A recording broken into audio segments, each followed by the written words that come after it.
Olá, amigo catequista, tudo bem com você? Meu nome é Michael, sou também catequista aqui da paróquia Nossa Senhora de Fátima, da Vila Dionísia. E daqui da nossa capela, do nosso centro pastoral, é que eu estou falando com você, hoje nesta noite de formação. E o nosso tema será o breve histórico da catequese. Para que nós possamos começar o nosso tema, vamos primeiramente entrar em oração, para que a gente possa se concentrar plenamente naquilo que a gente vai vivenciar hoje.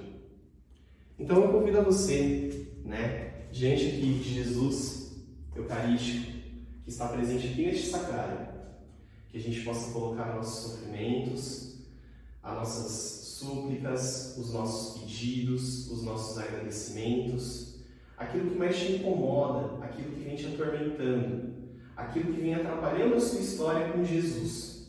Você sabe muito bem do que eu estou falando. Eu também sei do que eu estou falando. Porque a minha história não é fácil. Eu acredito também que a sua história não seja fácil. A gente vive momentos de altos e baixos. Eu estou vivendo um momento um pouco meio baixo, mas mesmo assim eu não desanimo. Eu sempre procuro me lembrar da minha história, do meu primeiro encontro com Jesus. Então, olhando aqui para Jesus, peça nesse momento uma graça, uma bênção, uma cura.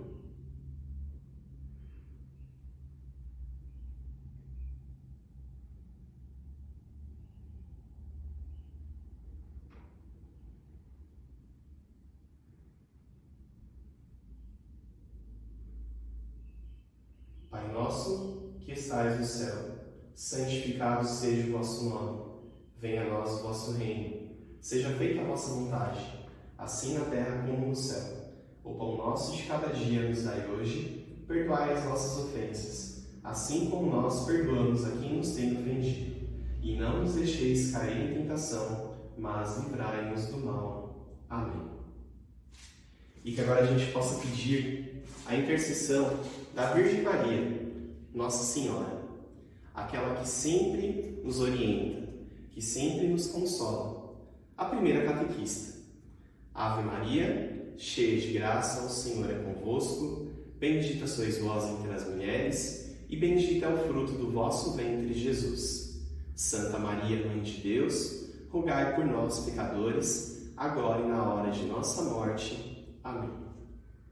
Estamos reunidos no amor daquele que é Pai, Filho, Espírito Santo. Amém. Bem, toda catequese ela começa em cima da Palavra de Deus. Se a catequese não é baseada na Palavra de Deus, então não é catequese. É somente um ensinamento religioso. Então hoje eu separei para vocês a leitura que fala sobre Jesus aos 12 anos. Como a gente vai falar sobre história, eu busquei uma leitura onde a gente possa ver quando Jesus começou a ser catequista.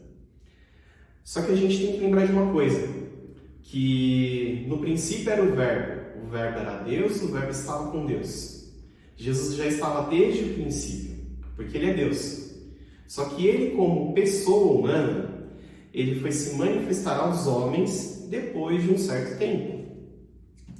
Então eu peço para que você pegue a sua Bíblia, abra em Lucas, capítulo 2, versículo de 41 a 52. Fique tranquilo, eu vou te esperar. Lucas, capítulo 2, de 41 a 52.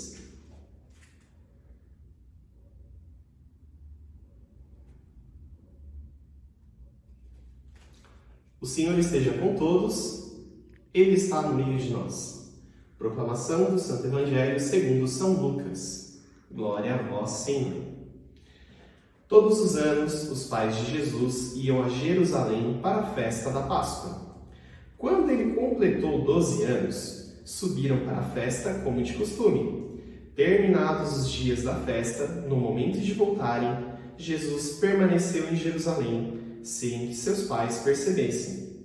Pensando que se encontrasse na caravana, fizeram um caminho de um dia e procuravam-no entre parentes e conhecidos. Mas como não o encontrassem, voltaram a Jerusalém à procura dele. Depois de 3 dias, o encontraram no templo, sentado entre os mestres, ouvindo-os e fazendo-lhes perguntas. Todos os que ouviam o menino ficavam extasiados com sua inteligência e suas respostas. Quando viram, seus pais ficaram admirados, e sua mãe lhe disse: Filho, por que agiste assim conosco? Olha, teu pai e eu andávamos angustiados à tua procura. Ele respondeu: Por que me procuravam? Não sabiam que eu devo estar naquilo que é de meu pai? Eles, porém, não entenderam o que ele havia dito. Jesus desceu então com seus pais para Nazaré e era submisso a eles. Sua mãe guardava todos esses acontecimentos em seu coração. E Jesus ia crescendo em sabedoria, idade e graça diante de Deus e dos homens. Palavra da salvação. Glória a vós, Senhor. Muito bem. Neste evangelho, a gente percebe o crescimento de Jesus. E eu escolhi essa fase de Jesus jovenzinho, adolescente, porque eu vou comparar a história da catequese com a história humana, as fases do crescimento do ser humano. Então, a gente percebe aqui que Jesus está no meio dos doutores já ensinando. Então, poxa, pensa, um adolescente de 12 anos compartilhando conhecimento para senhores de 40, 50, 60, 70 anos, hoje em dia nos surpreende muito. Imagine naquela época, não é verdade? Só que isso mostra que para Deus tudo é possível. E principalmente, que Deus nascesse de uma família muito simples. E olha que interessante que no final da leitura fala, Jesus ia crescendo em estatura, idade e graça.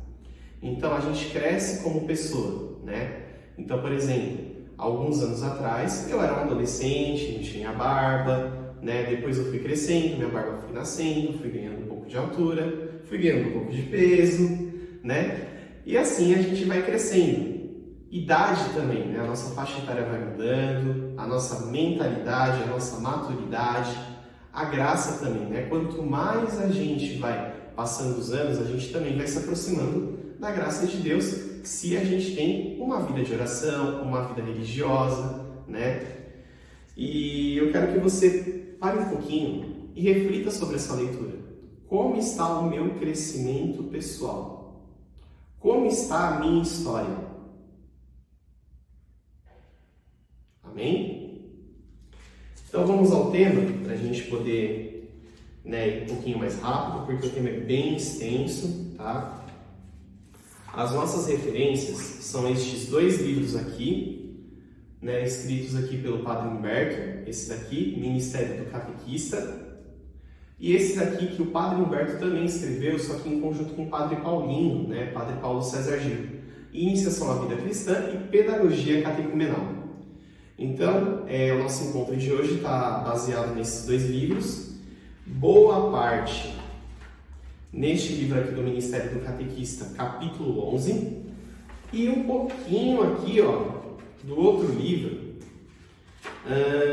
eu peguei também, bem do começo, aqui foi mais ou menos o capítulo 1, um pouquinho do capítulo 1, que fala um pouquinho da história da iniciação cristã. Então, gente, vocês vão ter acesso aí ao mapa mental que eu vou fazer para vocês. Aqui a gente não tem lousa na nossa capela, Também se eu fosse fazer na lousa tudo, acho que ia levar um pouquinho mais de tempo, talvez ia ficar muito metódico.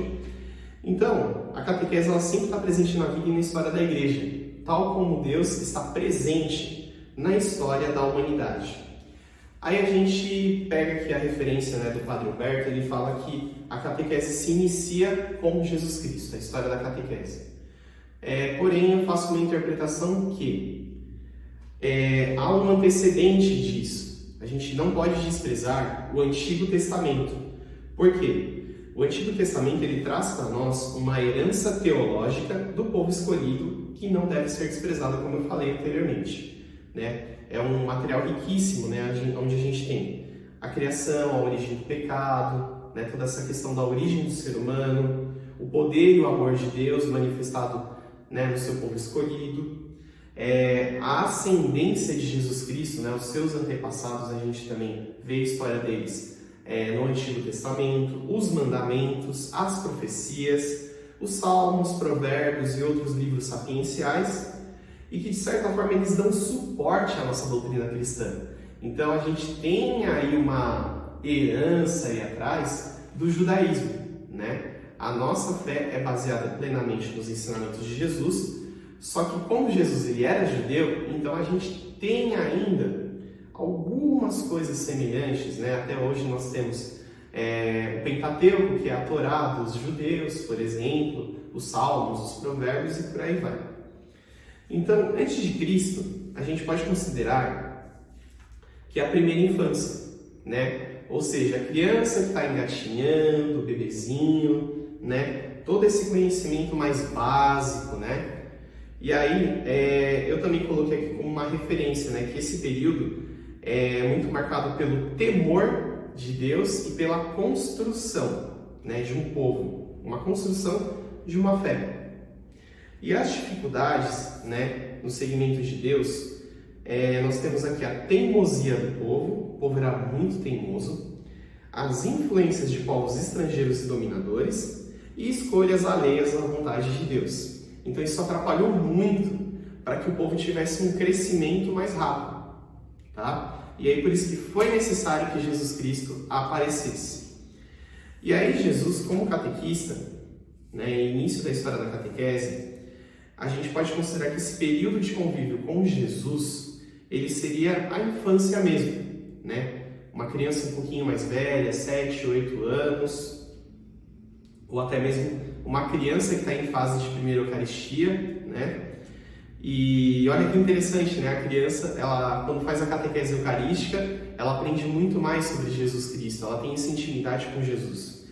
E nós temos aqui como principais catequeses de Jesus o Sermão da Montanha, aquela parte onde ele fala, né? Hoje essa passagem se cumpriu, né? Que ele confirma as profecias de Isaías, a caminhada com os discípulos de Emaús, o encontro com a samaritana. E eu desafio você, pensa nesses momentos onde Jesus também catequizou. E quais foram os recursos que ele utilizou? Porque Jesus ele era muito criativo no seu ensinamento. E por isso que eu coloco que a catequese de Jesus, ela é muito de convívio e ação. Então, Jesus ele estava sempre junto com as pessoas, ele sempre tinha atitudes diferentes, né?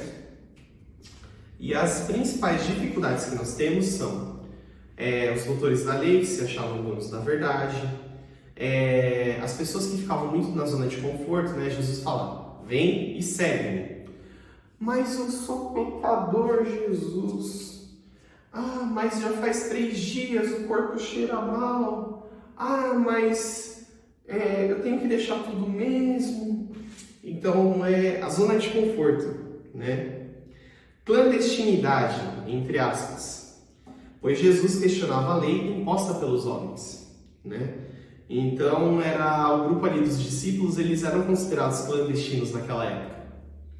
Falta de fé, apesar das provas que Jesus dava. Jesus não precisava provar que era Deus, só que o povo era tão fraco de fé que ele tinha que dar essas provas. Mais para frente, né, quando Jesus tem todo o acontecimento da paixão, morte e ressurreição, nós entramos, aí sim a gente entra no início da igreja, né, com os apóstolos, que é um período marcado pelo testemunho e pela fé. E aí eu comparo muito com a adolescência, né? Porque os apóstolos eles eram ousados, né? A gente tem que lembrar muito bem dos mártires, né? Que morreram em nome da igreja. Paulo, que ele foi prisioneiro, ele evangelizou toda aquela região do mar Mediterrâneo, né? Então o adolescente ele é ousado. Para você que é catequista de crisma, você sabe muito bem que o jovem é muito ousado. Ele gosta muito de aprontar. Ele gosta muito de desafiar os pais, desafiar a escola, desafiar os catequistas, né? Ele gosta de provocar a gente. E os apóstolos também, eles eram provocadores, eles eram intensos, né? E aí algumas marcas aqui da catequese, a gente tem a Didaquê, é um pequeno manual de catecismo que os primeiros apóstolos, né, a primeira igreja, eles criam, né? Que é o primeiro conceito ali de catecismo, mais ou menos. E a gente tem outros escritos também, né, que ajudam bastante, né, na evangelização. Né, as 7 cartas de Santo Inácio de Antioquia, a Epístola de São Clemente, os Atos dos Apóstolos, as cartas apostólicas, cartas paulinas, o próprio Apocalipse de São João, é uma grande catequese. E eles tiveram também dificuldades, né? Como eu falei, do martírio, a perseguição, influência do imperador nos assuntos da igreja, né? Chega um determinado momento que Constantino, olha que nome complicado, Constantino, né? E aí a gente tem que, fazendo um parênteses aqui, né? A gente vai ensinar, né? Tem o Credo Niceno Constantinopolitano, né? Até a gente faz um troca letras lá, troca língua com os crismandos às vezes. E olha que engraçado, né? De uma igreja perseguida, ela se torna a religião oficial do Império. Entre o século IV e o século V, as festas pagãs se tornam festas cristãs. A língua grega é substituída pelo latim no ensino. E até mesmo vou entrar um pouco num tema que vocês vão ver mais para frente. Como que era a catequese nesse período, século I, século II, século III? Não era como hoje, né? Que as crianças já recebem o batismo. Como que funcionava? Você tinha que evangelizar e converter pessoas adultas. Então, como que funcionava esse processo? A pessoa falava, eu quero ser cristão, gostei disso. Então, ela tinha um tempo preparatório de 3 anos, né, chamado de catecumenato. Nesses 3 anos, ela tinha o primeiro período, que era o pré-catecumenato, onde era feito o querigma, o primeiro anúncio de Jesus. Então ela ouvia falar de Jesus, do que ele tinha feito, a história dele, o diferencial.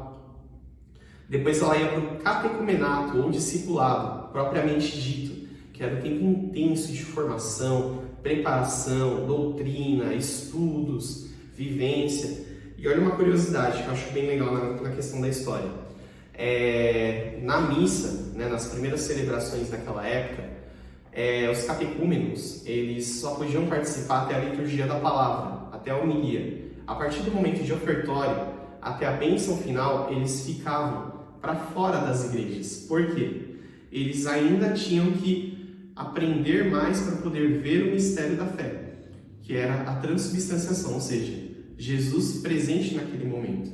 Eles ainda não tinham encontrado Jesus, por isso que eles não podiam participar desse momento. E aí, depois do catecumenato, que levava cerca de 3 anos, eles tinham um tempo de purificação e iluminação no tempo quaresmal, onde eram feitas várias orações de exorcismo, súplicas, pedidos, né, para esse candidato. E aí ele ia para o tempo da mistagogia, ou seja, conhecer os mistérios. Ele recebia os sacramentos do batismo, da confirmação e da Eucaristia. E aí ele tinha uma catequese mistagógica depois disso, que era uma vivência pastoral mesmo, né? A vivência da comunidade. Muito bem, passado a Idade Antiga, né, os primeiros séculos, a gente entra na Idade Média, né? Todo mundo fala da igreja na Idade Média, aquela coisa, né? E assim, uma coisa que marca bastante a Idade Média é que, infelizmente, esse processo catecumenal, ele se perde. Por quê? Como o catolicismo se torna a religião oficial do império todo, né? Então ele se torna uma coisa inculturada, ou seja, faz parte do dia a dia das pessoas. Então todo mundo é cristão, né? Exceto os povos considerados pagãos ou bárbaros, né? E aí a vida cotidiana e a vida litúrgica se confundem, né? Então a gente tem aí, por exemplo, o Pentecostes, que coincide com a festa da colheita. Nós temos a Páscoa para celebrar a fertilidade. Nós temos o Natal para celebrar o solstício de inverno. Nós temos, por exemplo, N datas, né, que se confundem. Tempo litúrgico e o tempo cotidiano. E aí esse período ele é marcado pelo cisma Ocidente e Oriente, onde a gente tem a separação entre Igreja Católica Apostólica Romana e Igreja Católica Apostólica Ortodoxa. Nós temos a Reforma Protestante, a Contra-Reforma, o Concílio de Trento, No Concílio de Trento é que surgem os primeiros catecismos, né? A gente tem também marcado aqui pela escolástica, ou seja, grandes santos místicos que eles trazem um conhecimento teológico, né? São Tomás, Santo Agostinho. E eu não mencionei que na Idade Antiga nós temos a patrística, que são os pais da igreja, né? Os padres da igreja, né? Os santos mais antigos, São Gregório, por exemplo. E aí nós temos como desafios a nobreza influenciando o clero, né? Para que tivesse mais influência no povo, a nobreza compra ou se utiliza de títulos do clero. As indulgências, que eram mal administradas, o clero corrompido moralmente, isso eu não tenho medo de falar. Infelizmente, nós temos um período aí que não foi bom, que o nosso clero ele foi corrompido na Idade Média por influência da nobreza. E o rompimento da igreja, né, o protestantismo, né, foram grandes desafios. Então, nesse período, a catequese ela era mais no ambiente familiar. Ou seja, você aprendia a fé na sua casa. O seu pai e sua mãe te transmitia por tradição. E isso aqui ficou como uma herança muito forte até hoje, né? E aí aqui é marcado muito pela juventude, né? Eu considerei como a juventude porque é um tempo de instabilidade, de mudanças, né? A gente entra na Idade Moderna e na Idade Contemporânea, que são os dias atuais. E é interessante porque com o surgimento do Iluminismo, né, com as novas ideias, é um grande desafio, porque a igreja começa a ser questionada, a religião é questionada. Nós temos aqui também um crescimento da igreja, né, principalmente nos anos aí de 1400, 1500, 1600, com o descobrimento de novos continentes, a igreja também se expande. E é muito importante aqui a função dos jesuítas, né, da ordem dos jesuítas, na evangelização desses povos, né, porque eles catequizaram nas Américas, na Ásia e na África. E grande destaque para São José de Anchieta, padroeiro dos catequistas, que se vocês forem pegar a história de São José de Anchieta, ele era muito criativo na catequização dos índios. Tem gente que fala, não, ele impôs a fé nos índios, não sei o quê. Não, gente, vá pesquisar, pelo amor de Deus. Não viva na ignorância ou na superficialidade. São José de Anchieta, ele usava na catequização dos índios a própria língua tupi, ele aprendeu a falar tupi para conversar com os índios, ele absorveu a cultura indígena, ele usava de instrumentos musicais, da música, das brincadeiras, das tradições indígenas para evangelizar e falar de Jesus. Que é o que a gente chama de catequese enculturada. São Francisco Xavier fez a mesma coisa também na Ásia.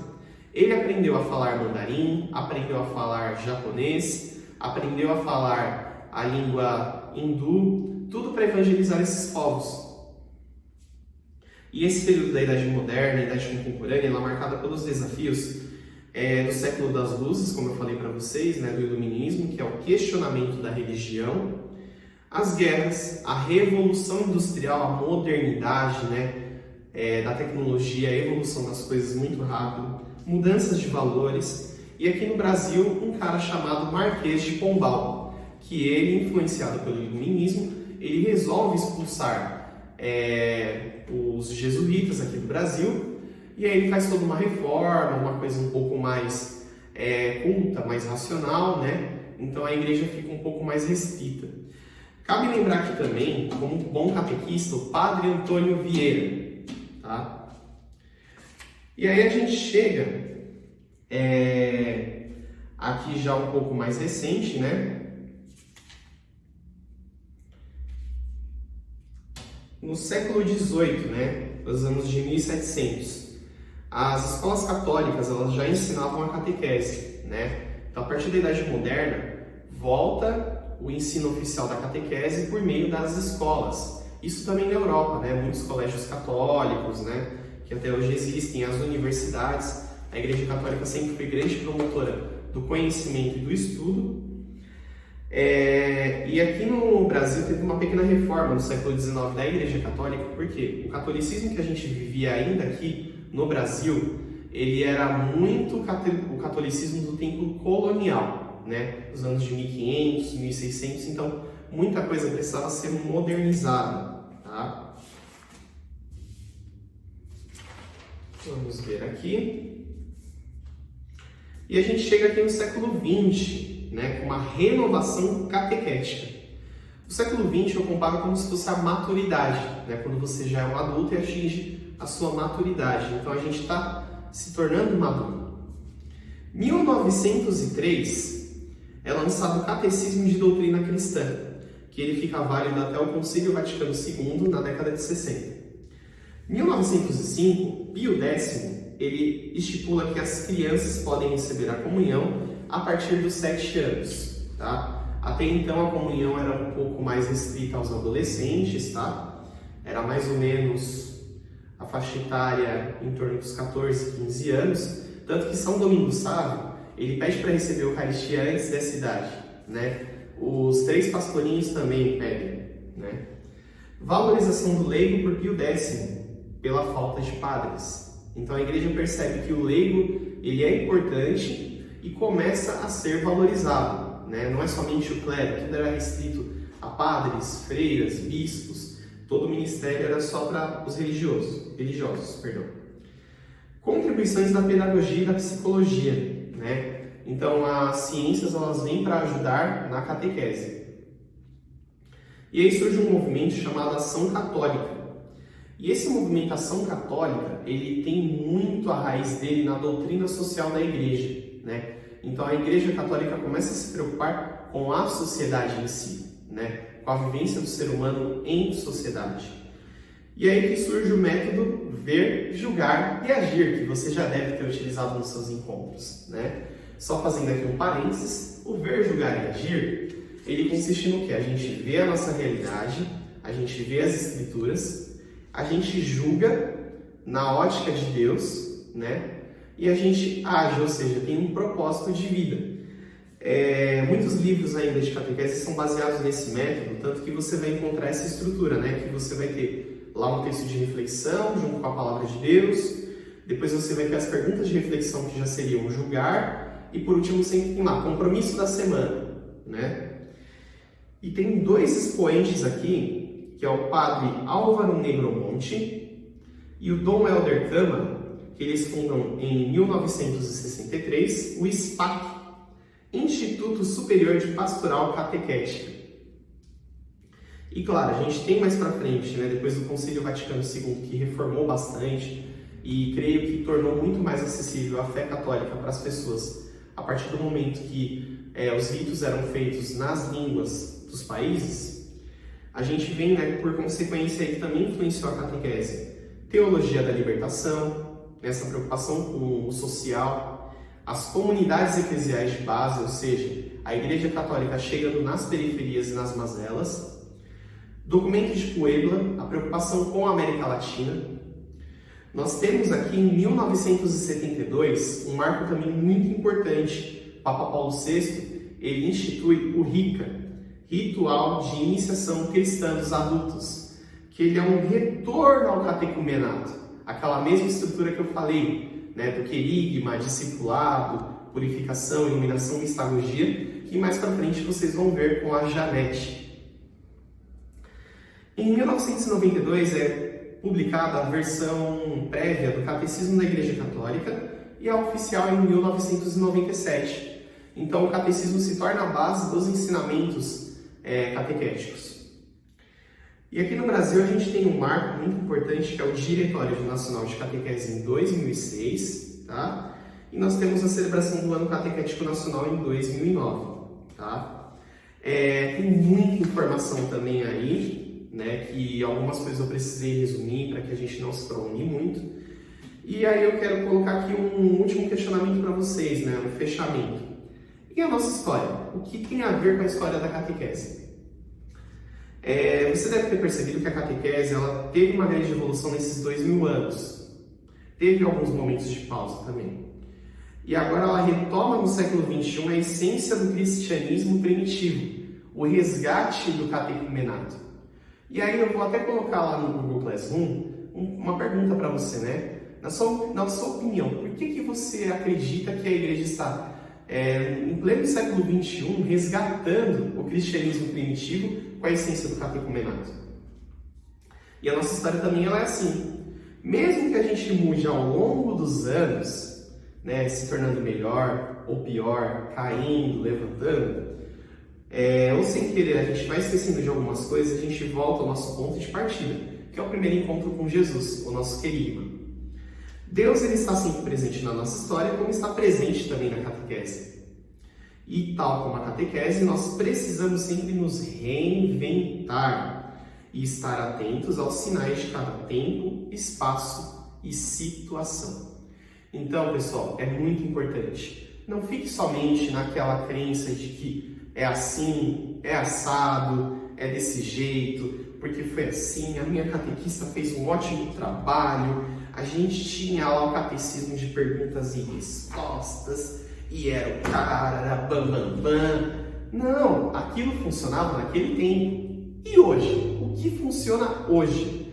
E olha, eu falo por mim mesmo, eu estou sofrendo muito para poder mudar, né? Não somente me adaptar à nova catequese, olha que eu sou jovem, mas também me adaptar em muitas coisas, né? Porque a gente vai criando um pensamento muito fechado, muito dentro da caixinha. E aí eu coloco as perspectivas para o futuro da catequese, né? Na minha sincera opinião, na minha humilde opinião, eu vou fazer uma provocação. Eu acredito que ainda a catequese e os materiais que nós temos à disposição, até mesmo a forma que a gente trabalha, ainda está para um tempo de 10, 15 anos atrás. Então eu acredito que ainda está muito naquela época. Por que eu digo isso? Por que está muito ainda parado em 2005, por exemplo? Porque a gente já tem uma internet de alta velocidade, nós temos os jovens inseridos nas redes sociais, e os nossos materiais, nossos encontros não dialogam com essa realidade. Tudo muito rápido, tudo muito dinâmico, tudo muito atrativo. Então ainda está muito defasado. Quando você pega um livro de catequese que é todo preto e branco, isso não vai atrair o jovem. Ou quando você pega a palavra de Deus, ela já é atraente para quem se dispõe a conhecer. E você não tem algo interativo ou dinâmico, que eu digo, por exemplo, né, o jovem, ou a criança, ou até mesmo o adulto, ele ter acesso a mapas, né, ele acessa aqui, vê o mapa dinâmico, interativo, músicas ou reflexões, vídeos de padres explicando, algo mais interativo, mais dialogado, né, não vai chamar a atenção dele, porque as redes sociais, a internet, a tecnologia, ela pisca, ela chama a atenção. E nós estamos ainda muito apagados. Para o futuro, educomunicação, uso dos meios de comunicação na evangelização. Se você tem pastoral da comunicação na sua paróquia, aproveite essa turma. Muito bem. Eles são os caras que vão te ajudar com a tecnologia. Eles não são um suporte de TI da paróquia, pelo amor de Deus, não confunda PASCOM com TI. Eles são os caras que cuidam e gostam da comunicação. Eles vão te ajudar a se comunicar melhor, a utilizar os meios de comunicação para o seu trabalho. Eu digo isso porque eu trabalhei durante 6 anos na pastoral da comunicação e o meu editor que está aqui me filmando, que é o Eduardo, ele esteve do meu lado durante esses últimos 5 anos. E ele está concordando com o que eu estou falando, que eu estou vendo aqui. Tecnologias, né? Como eu falei, as redes sociais, as teleconferências, videochamadas. Você, catequista, você utilizou os meios de comunicação para manter a sua catequese durante a pandemia? Doutrina na palma da mão e vivência presencial. O que seria isso? Não adianta você achar, catequista, que você é a fonte da informação. Porque você pode ser muito bem surpreendido, como eu já fui, quando eu cheguei uma vez no encontro e falei uma informação que eu não lembro agora, e falei assim, é tal coisa. Aí o Cris manda, não é bem assim não, Michael, peraí. O que você acha que você está falando aí, garoto? Não, porque não é assim, não sei o que, eu vi tal coisa e tal. Quando eu fui pesquisar, eu vi que eu estava equivocado. Lembrei, a respeito de comunhão, eu falei que assim, que não era correto você receber a comunhão na boca se fosse em uma espécie só. E depois eu quebrei a cara porque sim, é permitido e é o mais adequado, segundo orientações teológicas. Então, a criança, o jovem adulto, ele tem acesso, através da internet, a toda a doutrina, né? Todo acervo do Vaticano agora de documentos e cartas apostólicas está online. E assim, mas tipo, eu tenho tudo isso daqui na minha mão acessível, para que eu fazer catequese? Porque o digital, a tecnologia não substitui o contato, a vivência. As tecnologias não substituem os sentidos, o ver, o olhar, o contato, o abraço, a oração. Então acredito que, na minha opinião, as perspectivas para a catequese nessa continuidade de século XXI é que a gente vá se adaptando às novas tecnologias, que a gente procure se enculturar mais, ou seja, mergulhar na cultura, ser um pouco mais flexível, não que a gente vai banalizar tudo, não, mas vamos aproveitar, né, a cultura e o conhecimento que as crianças, os jovens, os novos adultos estão trazendo, para que a gente possa entrar nessa realidade, né? Até mesmo um filme que ele é de quase 30 anos atrás, que ele mostra muito a respeito disso, Mudança de Hábito, o 1 e o 2, assista, né? Vou contar um pouquinho a história sem dar spoiler, mas no 1, uma mulher que ela é cantora num cassino, ela tem que se esconder de um assassino e ela se disfarça de freira num convento em São Francisco. E é um convento muito pobre, é uma paróquia muito pobre, é uma realidade, né? E ela transforma a partir da cultura, né? Ela começa a inserir a música, o jazz, né? A cultura dela e tal, para atrair as pessoas. E a paróquia, ela se transforma. No filme 2, ela é chamada novamente para se disfarçar de freira, para resgatar o colégio católico, né, que atendia crianças carentes. E aí ela faz uma completa transformação numa turma de música, né? Eram adolescentes de ensino médio. E eles não queriam saber mais da escola, da vida. E ela usa a música, a cultura hip hop, o black, o grafite, né, o basquete, a dança, para atrair os jovens e para poder ensinar eles alguma coisa. E a partir disso ela consegue resgatar esse colégio católico em falência. E você? O que você está fazendo para resgatar a sua catequese? Bem, por hoje é só. Não deixe de fazer as atividades do Google Classroom. O nosso fórum lá no WhatsApp será aberto para tirar dúvidas e eu terei prazer de tirar todas as dúvidas de vocês. Muito obrigado pela confiança. Louvado seja o nosso Senhor Jesus Cristo. Para sempre seja louvado. Paz e bem, fica com Deus.